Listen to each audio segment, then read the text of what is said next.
Bendiciones con todos. Tema 13, las verdades de la palabra de Dios. Hoy, Rahab y los espías. Y utilizamos Josué capítulo 2, versículo de 1 al 7, que dice lo siguiente. Josué, hijo de Nun, envió desde Sitín 2 espías secretamente, diciéndoles: andad, reconocer la tierra y a Jericó. Y ellos fueron y entraron en casa de una ramera que se llamaba Rahab, y posaron allí. Y fue dado aviso al rey de Jericó, diciendo: he aquí que hombres de los hijos de Israel han venido aquí esta noche para espiar la tierra. Entonces el rey de Jericó envió a decir a Rahab: saca a los hombres que han venido a ti y han entrado a tu casa, porque han venido para espiar toda la tierra.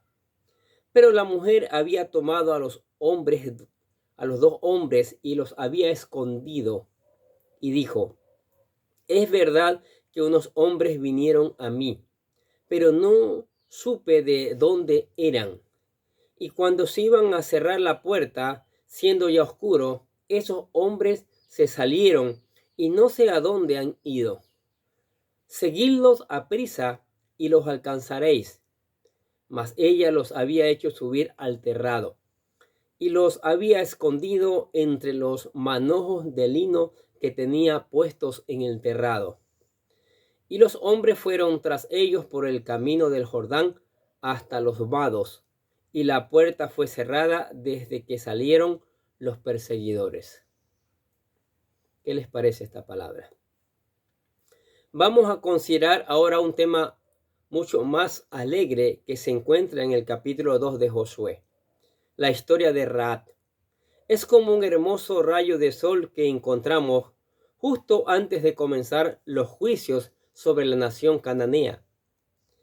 El descubrimiento de que Rahab era auténticamente creyente es fascinante. Josué había mandado espías a Jericó con el fin de descubrir cuál sería la reacción de sus habitantes frente al avance del ejército israelita. ¿Permanecerían dentro de sus murallas mientras el pueblo de Israel cruzaba el río Jordán? ¿O por el contrario, saldrían y les atacarían en medio de una operación tan complicada? Cuando los espías llegaron a Jericó, descubrieron que la ciudad no tenía la más mínima intención de salir a la ofensiva, sino que estaban plenamente confiados en sus fortificaciones, murallas y puertas. Era evidente, pues, que estaban esperando un ataque de Israel que confiaban en repeler desde adentro. Para Josué era importante saber esto, porque un ataque por sorpresa cuando el pueblo estuviera cruzando el río Jordán habría sido un golpe muy difícil de contrarrestar. Pero quizá lo más sorprendente para los espías fue descubrir que dentro de la ciudad de Jericó habían unos pocos creyentes en Dios. Por supuesto, Dios ya lo sabía y estaba haciendo todo lo necesario para salvarles, puesto que no los había designado para ser objeto de su ira, sino para obtener salvación por medio de Josué. Es por eso que Rahab y su familia fueron salvados del juicio, incorporados dentro del pueblo de Dios. Tanto es así que esta mujer cananea, que en un tiempo había sido ramera, llegó a ser una de las antepasadas de nuestro Señor Jesucristo, lo cual el Evangelio de Mateo pregona a todo el mundo entero. Allí está escrito en el capítulo 1. Antes de continuar, pensemos un poco en el estilo de vida que tenía esta mujer antes de convertirse. Ella ofrecía placeres sin amor y amor sin lealtad. Un ejemplo más de las actitudes de nuestra sociedad actual en estos asuntos. Ahora bien, ¿qué es lo que despertó su conciencia? Pues ella misma lo explica. Mira lo que dice Josué capítulo 2, versículo 9 al 11. Sé que Jehová os ha dado esta tierra, porque el temor de vosotros ha caído sobre nosotros, y todos los moradores del país ya han desmayado por causa de vosotros, porque hemos oído que Jehová hizo secar las aguas del mar Rojo delante de vosotros cuando salisteis de Egipto, y lo que habéis hecho a los dos reyes de los amorreos que están al otro lado del Jordán, a Sehón y a Og, a los cuales habéis destruido.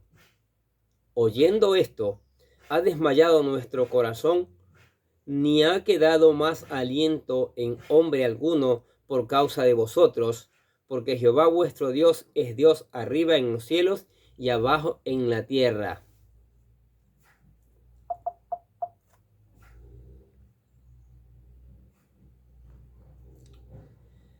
Sin duda, su experiencia fue una conversión genuina. Ella se volvió de los ídolos a Dios para servir al Dios vivo y verdadero, y por medio de la fe ser justificada.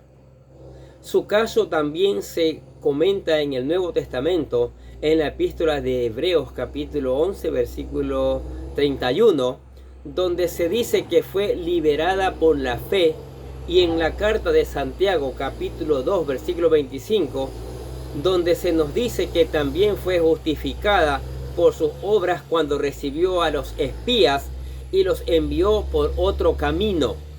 Así fue justificada por su fe y después también por sus obras. Es interesante observar su búsqueda de seguridad y salvación de la ira venidera. Mire lo que le dijo a los espías, capítulo 2, versículos 2 y 13. Os ruego pues ahora que me juréis por Jehová, que como he hecho misericordia con vosotros, así la haréis vosotros con la casa de mi padre, de lo cual me daréis una señal segura, y que salvaréis la vida a mi padre y a mi madre, a mis hermanos y hermanas, y a todo lo que es suyo, y que libraréis nuestras vidas de la muerte. Los espías accedieron a su petición, pero ella no se fiaba. Había tenido a muchos hombres en su casa que mientras estaban con ella susurraban todo tipo de dulces palabras en sus oídos, pero una vez que se iban no volvían a pensar en ella. No era de extrañar que no se fiara de esto tampoco, y es que ahora su vida dependía de una cuestión básica. ¿Dónde podrían encontrar seguridad? Así que lo que hizo fue obligar a los espías a que jurasen por el Dios viviente en la esperanza de que harían que honrar su juramento. ¡Qué historia más bella!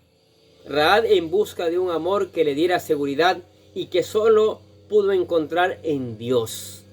Así que los hombres juraron y Dios honró su juramento. Y cuando más adelante llegamos al relato de la destrucción de Jericó, el escritor interrumpe su narración para decirnos que Josué mismo intervino para que los soldados salvasen la vida de Rahab y de su familia. Por lo tanto, cuando pensamos en los juicios de Dios sobre Jericó, no olvidemos cómo Dios manifestó su lealtad y amor a esta mujer que había sido ramera, pero que ahora había llegado a ser un ejemplo para todos nosotros. Imagínala mirando por su ventana, viendo cómo los ejércitos de Israel se acercaban cada vez más y a Josué viniendo para ejecutar los juicios de Dios sobre Jericó. Y allí, en medio de esa ciudad destinada a la destrucción, ella tenía la seguridad y la certeza que le daba el juramento de Dios, a quien se había convertido de los ídolos para servirle de corazón, y esperar la venida de Josué, que le iba a liberar de la ira venidera. Porque el designio para ella no era el juicio, sino la salvación que venía por medio de Josué. Miren, muy interesante, ¿no? En definitiva, el libro de Josué, en el que efectivamente abunda la idea de los juicios de Dios, está también lleno de demostraciones de su misericordia y de su bondad. Y démonos cuenta de que es antes de empezar a caer el juicio cuando encontramos esta entrañable historia que nos habla de lealtad y la misericordia de Dios para todos aquellos que creen en Él.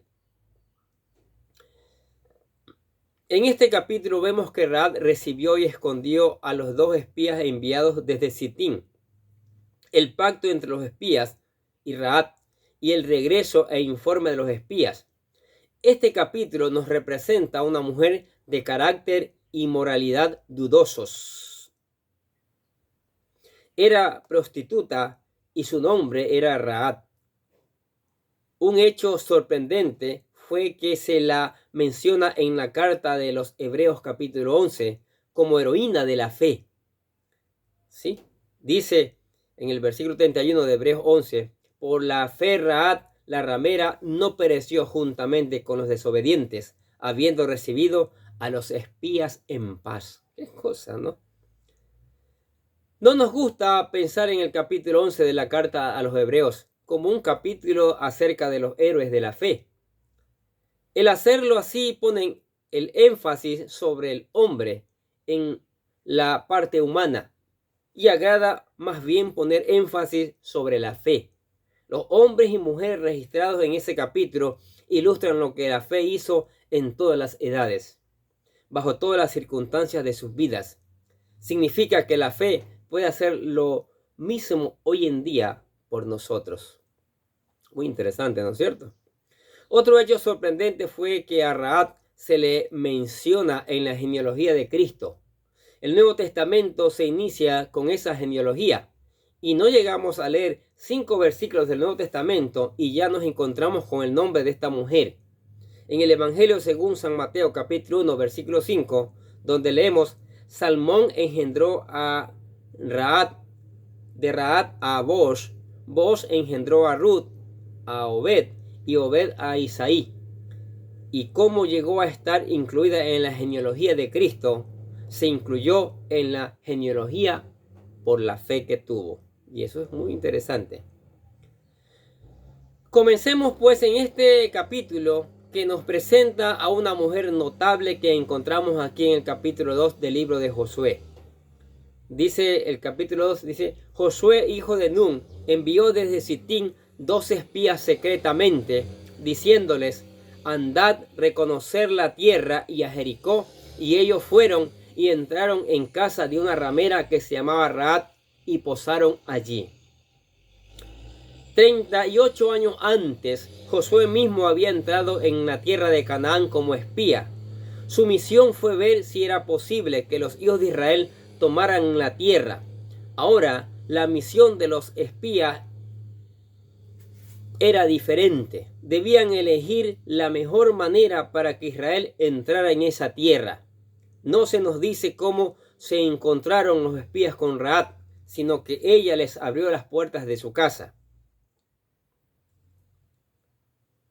Dice, y fue dado aviso al rey de Jericó, diciendo, he aquí que hombres de los hijos de Israel han venido aquí esta noche para espiar la tierra. Entonces el rey de Jericó envió a decir a Rahab, saca a los hombres que han venido a ti y han entrado a tu casa, porque han venido para espiar toda la tierra. Pero la mujer había tomado a los 2 hombres y los había escondido. Y dijo, es verdad que unos hombres vinieron a mí, pero no supe de dónde eran. Y cuando se iba a cerrar la puerta, siendo ya oscuro, esos hombres se salieron y no sé a dónde han ido. Seguidlos a prisa y los alcanzaréis. Mas ella los había hecho subir al terrado y los había escondido entre los manojos de lino que tenían puesto en el terrado. Y los hombres fueron tras ellos por el camino del Jordán hasta los vados, y la puerta fue cerrada desde que salieron los perseguidores. Ahora esta mujer Rahab tenía fe, pero mintió. Mintió a las autoridades diciéndole que los espías habían salido, cuando en realidad estaban escondidos en su terrado. Pero ella lo hizo para proteger a estos hombres, y la Biblia cuenta las cosas tal como sucedieron. Pero eso no quiere decir que sea el proceso o el procedimiento aprobado por Dios. En efecto, Dios condena la mentira. Ahora, recuerde usted que en el negocio en que Rahab estaba, todo pasaba, todo se aceptaba. Sin embargo, ella arriesgó su vida para salvar a los espías. La luz de la verdad empezó a penetrar en sus tinieblas paganas y a partir de aquel día aprendería a contestar sin sacrificar la verdad. ¡Qué maravilloso! Se podría decir que ella fue desleal a su rey y al gobierno. Sin embargo, una nueva lealtad hacia un nuevo rey se forma gradualmente en su corazón. Ahora, ¿por qué arriesgó su vida de esta manera? No tenía por qué hacerlo, pues estaba trabajando en una profesión en la cual todo valía. En verdad, el apóstol Pablo en su carta a los Romanos capítulo 13 nos dice que debemos someternos a las autoridades superiores y que debemos respetar a los que nos gobiernan. Pero cuando las leyes de un Estado entran en conflicto con la voluntad manifiesta de Dios, no hay otra opción sino obedecer el mandato de Dios, que es superior a todo tipo de leyes. El creyente debe obedecer a la palabra de Dios antes que a la palabra de un ser humano. Esta debería ser nuestra actitud como hijos de Dios. Esta fue la experiencia de los apóstoles San Pedro y San Juan cuando las autoridades intentaron silenciar su testimonio público de Cristo. Según el relato de Hechos capítulo 4 versículos 19 y 20, ellos dijeron a quienes les habían detenido lo siguiente: juzgad si es justo delante de Dios obedecer a vosotros antes que a Dios, porque no podemos dejar de decir lo que hemos visto y oído. Hay un mensaje que no puede ser silenciado por ningún ser humano, ni detenido por ningún poder terrenal. ¿Y qué fue lo que aquellos valientes apóstoles habían visto y oído? Pues nada menos que la vida y la obra de Jesucristo. Por eso pudieron decir en aquellos lejanos tiempos lo mismo que nosotros repetimos hoy al finalizar nuestro programa. Sus palabras y las nuestras son las siguientes: en ningún otro hay salvación, porque no hay otro nombre bajo el cielo dado a los hombres en que podamos ser salvos, en el Señor Jesucristo. ¿Qué les parece? Maravillosas estas verdades de la palabra de Dios, ¿no es cierto? Mire cómo esta mujer llevaba una vida disoluta, perdida, sin esperanza, pero se encuentra realmente con el Dios vivo y verdadero y se convierte y viene a ser increíble. Es parte de la genealogía del Señor Jesucristo. ¡Wow! Maravilloso. ¿Sabe? Usted que está escuchando esta palabra, hoy es el día de salvación. Si no ha aceptado a Cristo, hoy día acéptelo. Hoy día reconózcalo como su Señor y Salvador y venga a ser parte de esa familia eterna que es maravilloso. Aquí le presentamos la oración de fe para que usted venga a los pies de Cristo. Repítala con todo su corazón. Dice: querido Dios, sé que soy un pecador y que nada de lo que hago puede hacerme ganar el cielo o la vida eterna. Creo que Jesucristo murió por mí, derramando su sangre para lavar todos mis pecados para ser redimido, y que se levantó de la tumba al tercer día. Ahora mismo lo recibo como mi Salvador personal, confiando solamente en Él como mi único camino al cielo. Señor Jesús, séllame y lléname con tu Espíritu Santo y escribe mi nombre en el libro de la vida para ser salvo. Y decimos: gracias, amado Padre Celestial, por regalarme la vida eterna. Maravilloso. Aceptó a Cristo usted con todo su corazón. Ahora venga a la palabra, lea la palabra, estudie la palabra de día y de noche. Y si no entiende alguna cosa, pídale al Espíritu Santo que le dé entendimiento para poderla obedecer, para poderla aplicar. Que eso es importante, eso es maravilloso. Cante alabanzas, ore y venga a la iglesia para seguir aprendiendo estas maravillosas verdades. Amén. Oremos. Padre, te damos gracias por tu palabra maravillosa. Hoy vemos el ejemplo de una mujer que estaba perdida, pero se encontró contigo, Señor, y pasó a convertirse en una gran mujer de fe que llegó a ser parte de la genealogía del Señor Jesucristo. Y es un testimonio maravilloso. Te damos gracias, Padre, por este testimonio y que muchas personas más sigan convirtiéndose a través de esta palabra que el Espíritu Santo va a llevar por todas partes del mundo para que tu pueblo, el pueblo cristiano, sea cada vez más grande, Señor. Y esto se produzca un cambio en la sociedad que necesita urgente, Señor. Te damos gracias por todo en nombre del Señor Jesucristo. Y los bendecimos a ustedes que escuchan la palabra de Dios cada día. Sigamos aprendiendo, sigamos escuchando, sigamos reenviando esta palabra a otras personas. Nosotros desde acá les deseamos que tengan un día pero lleno de bendiciones.